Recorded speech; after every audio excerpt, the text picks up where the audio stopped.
How's it, everyone? So we did a breakdown of a pelvic curl, and now we want to look at when do we roll through the spine and when do we hinge up and what is the difference.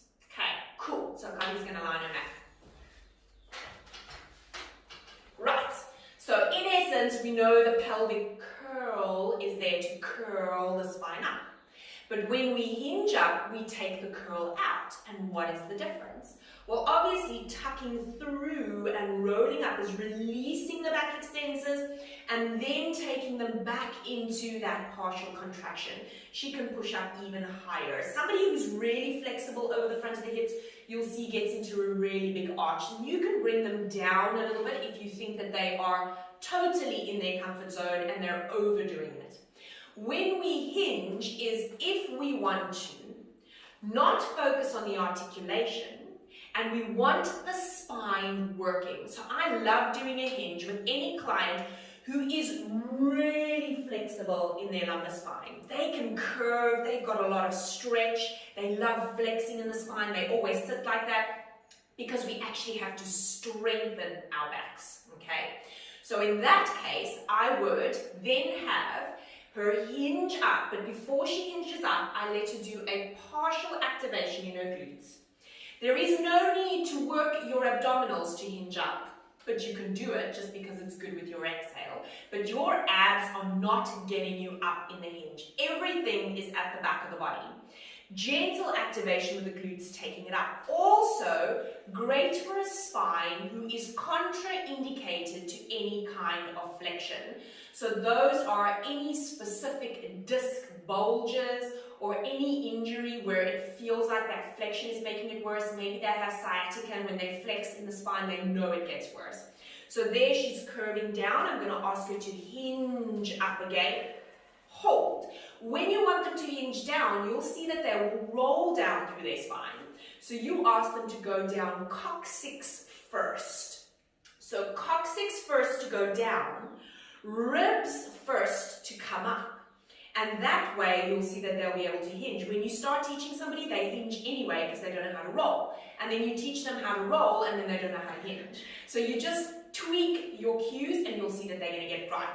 So we're going to go coccyx down first, and then ribs coming up first. And what are we looking for? We want the back to be working. We're looking at alignments as well. The more we open the knees out, the more we're trying to ease the work on the medial section of the thigh. In other words, we're talking adductor magnus, medial hamstrings. When we open the knees, the glutes are able to just take us up much easier. But we're looking at different spines, and we're looking at who should be hinging and who should be curling. If you can't curl, it doesn't mean that you shouldn't be trying to curl because you've got a stiffer spine. You also don't want to force the curl, but when we're trying to get into glutes and we're trying to get the back to work and we're looking at our clients who are really flexible in their spines, the hinges are phenomenal. So arms are over there above her head, again just opening her chest out.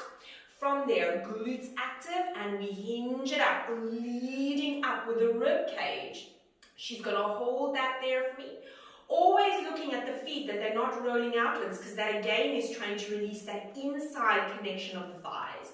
And then going down coccyx first. And this is great if you're trying to get glutes to work better in a pelvic curl, because that tuck just favors those hamstrings beautifully. And those hamstrings are always kicking in with a pelvic curl, and there's nothing wrong with that. And like I said, pelvic curl is not the best exercise to get into your glutes. There are other ways to get into your glutes.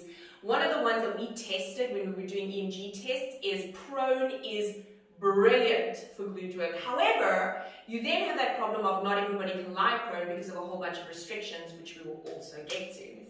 Okay, excellent in a pelvic hinge to get into your glutes is to then take something that's going to give her a bit more of a closed chain experience. So she takes that circle, I'm opening her thoracic spine up, and then you say, press open on the circle. The circle is unbreakable, but you're going to try and break it, okay? You're not going to overarch your back by starting the movement. Gently lead up with the ribs, but without arching as you go up. So you don't want to do that. You still want that little connection. Because over here, she's opening the circle, which means her hips have space to And now that she's opening the circle, I can get her to do a super tuck with the pelvis to the best of her ability. Keep that circle open as much as it is now without rolling too much on the side of the feet, but you are going to get pressure on the side of the feet. And then hinge down, coccyx first, and the arms stay relaxed because I'm opening that chest. And then we hinge it back up, opening that circle out. That's it. Can you feel it? It's nice.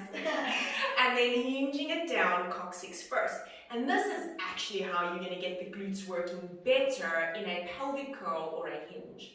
So let's do a curl up, and you're going to keep that. So there's her super tuck. Not everybody can tuck that much. Remember that, depending on restrictions and spine.